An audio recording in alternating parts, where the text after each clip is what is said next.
ఇది రెండో పెళ్లి. కానీ ఇది జరగాలంటే నాకు కొన్ని కండిషన్స్ ఉన్నాయి. పాయింట్ నెంబర్ 1, మనిద్దరి మధ్య ఏ రకమైన సంసార బంధం ఉండదు. సారీ,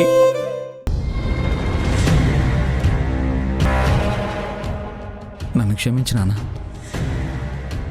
వారాహిని కోడలిగా చేసుకోవాలని నువ్వెంత ఆశపడ్డావో నాకు తెలుసు. కానీ నీ ఆశ తీరదు నాన్న. నేను తీర్చలేకపోతున్నాను. వారాహిని పెళ్లికి ఒప్పించలేకపోయాను. తనకి నేనంటే ఇష్టం లేదంట. అందుకే వారాహిని ఇంక మన ఇంటికి రావద్దని చెప్పేశాను నాన్న. తన మనసులో నా మీద చాలా ప్రేమ ఉంది అనిపిస్తుంది. కానీ తను లేదంటుంది. నాకు వారాహి ఎదురు పడుతుంటే నా గుండెల్లో గుచ్చినట్టు ఉంటుంది. అది నేను భరించలేకపోతున్నాను నాన్న.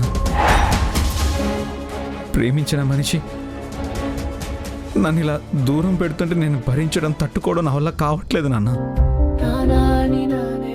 అందుకే నేను కూడా తన్ని దూరం పెడుతున్నాను. తనతో కోపంగా చిరాగ్గా మాట్లాడుతున్నాను. తను నా కంటి ముందుకు రావద్దు అంటున్నాను. ఇంక వారాహి రాదు నాన్న, ఎప్పటికీ రాదు. వారాహి నేను బాగా తిట్టి పంపించేశాను. నన్ను క్షమించు నాన్న.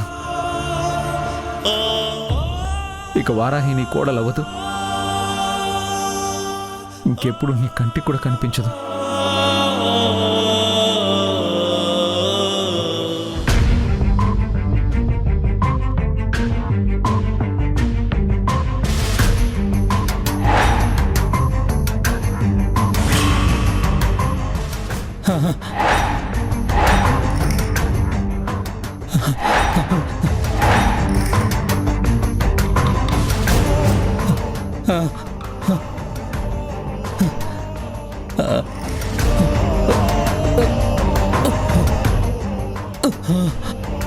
చరణ్,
నా భార్య తల్లి నా కొడుక్కి ఇవ్వాలి.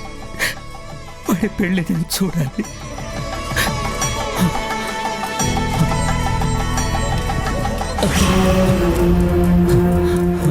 యా అది మీరే చూసుకోవాలి.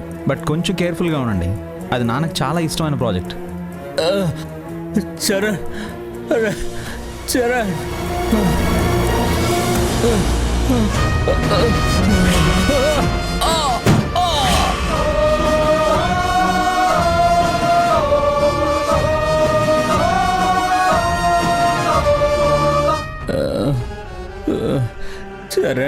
చరణ్, చరణ్, చరణ్, చరణ్.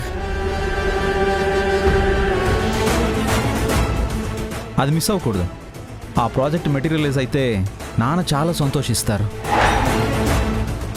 ఆయన ఆరోగ్యం సెట్ అవ్వడానికి అలాంటి సక్సెస్లు చాలా అవసరం. ఓకేనా? జాగ్రత్తగా డీల్ చేయండి.